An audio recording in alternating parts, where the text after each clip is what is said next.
How's it going, everyone? Hope you're all doing good. Happy Monday. So a lot of people have been asking me to do this guy for a while. He's not a legend. Just to let you know, he's not a legend. He's a good hero you could say, for a lot of people's hearts. But this guy has a bit of a story for being at Celtic. A lot of people could say he's the one that got away with the likes of Robbie Keane and Craig Bellamy and all, but this guy did. So Paddy Roberts, an English young fella that was born in Greater London, played for Fulham in his childhood, got his professional contract with Fulham, and then in January 2015 he signed for Manchester City. I think it was over 12 million he signed for Man City. Didn't really get much games. He played a few League Cup games, and then he got loaned to Glasgow Celtic in January 2016 when Ronnie Doyle was in charge. So he didn't really, for the first 7 weeks, there wasn't a sniff of him. He didn't really get into the side. He played his first competitive game for Celtic. Celtic's youths was actually the 20s against Motherwell. 4-0 win. Played well. He ended up scoring.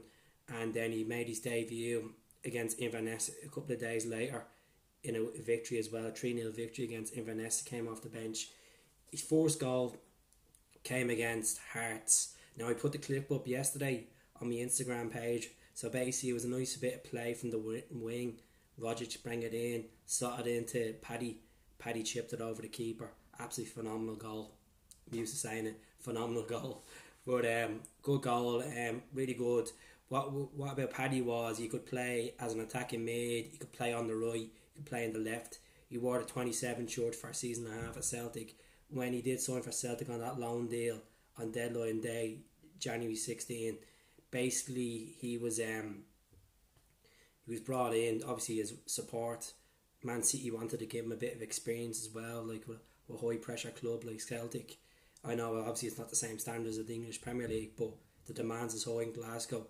So he done well for his first 6 months. He got his first he scored against Aberdeen as well. Phenomenal goal outside the box, bent it right in. He had a bit of a mop over here going over. But Paddy Roberts started to establish himself. What I think done it for him as well is he put up a picture on Instagram a couple of years ago when he was at Celtic. Basically a childhood picture of him with the hoops on a holiday away in Spain. And he was wearing this jersey, this one here, the Magic 2004-05 season jersey. So that kind of stuck in his heart as well. Loves the club, absolutely idolises the club. I'm going to talk about that a bit more in depth in a couple of minutes. But so he ended that season with a medal anyway. He got a few games under the belt. I think he got altogether it was 11 appearances that season. The following season, Brendan took over. He made his mark quick enough in the season. This was the jersey, the phenomenal treble jersey. Basically, he scored against that Gibraltar team, Red Imps. He scored in that second leg of Parkhead to just get the Storm going on that one, which was quite good. He was quite good in that season. He played a good few games. Scored in one of the most important games in Celtic's history in the last couple of years. Not a lot of people remember as much, but that Motherwell game, the Motherwell 4-3 game was a 4-3 game, which was a phenomenal. He scored a header in that game to bring the boys a good comeback as well. Also, another one that sticks out to us a lot is because obviously he was on loan from Manchester City, and Manchester City let him play against his club, against them in the Champions League, which away in the Etihad he scored against them with this goal. And I've heard a few stories that a few Celtic fans that were at the game said to me, we were talking to City fans before it, and they never even know who Paddy Roberts was, which is absolutely disgusting, to be honest. But he proved them wrong. He didn't celebrate. Obviously, he was permanent cup. But yeah, good in that season. Finished up with the treble.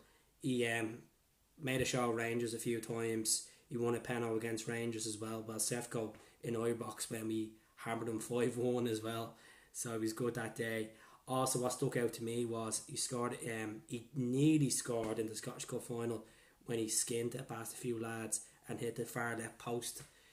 But good performance out of him. So finished that season obviously with a League Cup, Scottish Cup, and then the League Trophy. Nice treble season. A lot of fans were calling at the end of that season to sign him. Obviously Celtic did, like player awards, bring Paddy Roberts.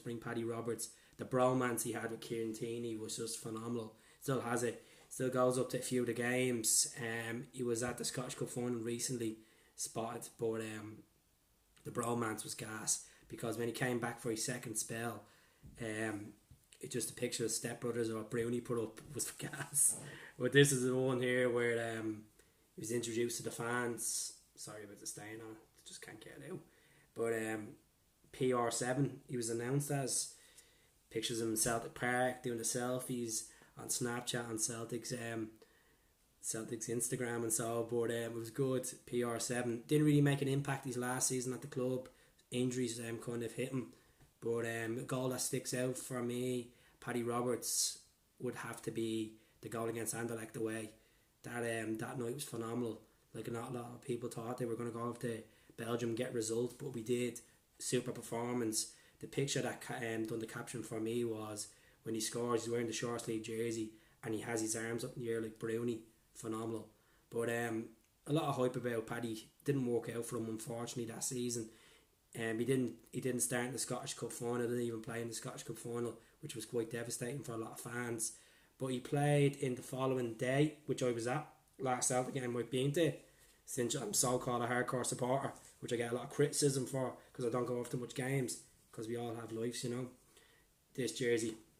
So basically, Republic of Ireland, Brownie's testimonial, Never Walk Alone, was sung in Paradise.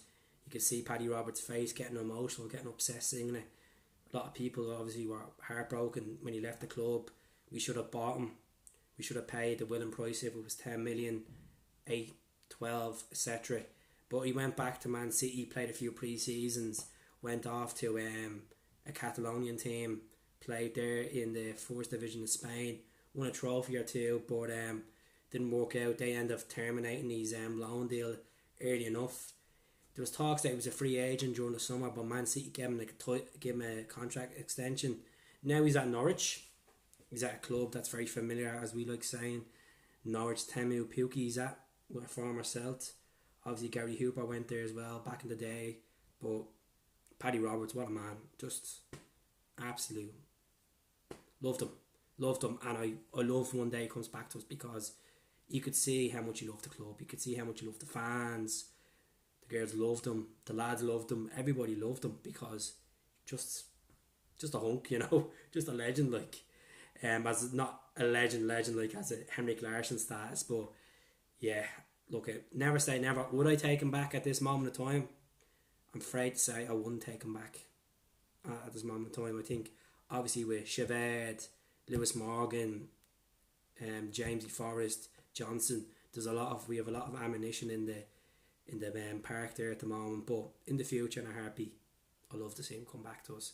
Definitely bring him back, you know. But I hope he's enjoyed it. 15 goals for the club, played over 55 times for us.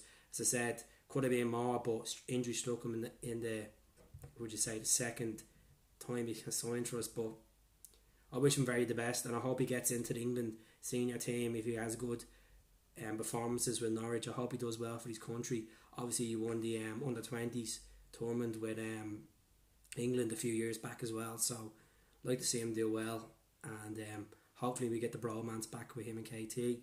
KT wants it back more than anything else. So don't forget to subscribe to the video. Hope you enjoyed it. If it was shite, you know, do the thumb down. If it was good, do the thumb up. Hell teams, enjoy it. All the best. Up the Celts.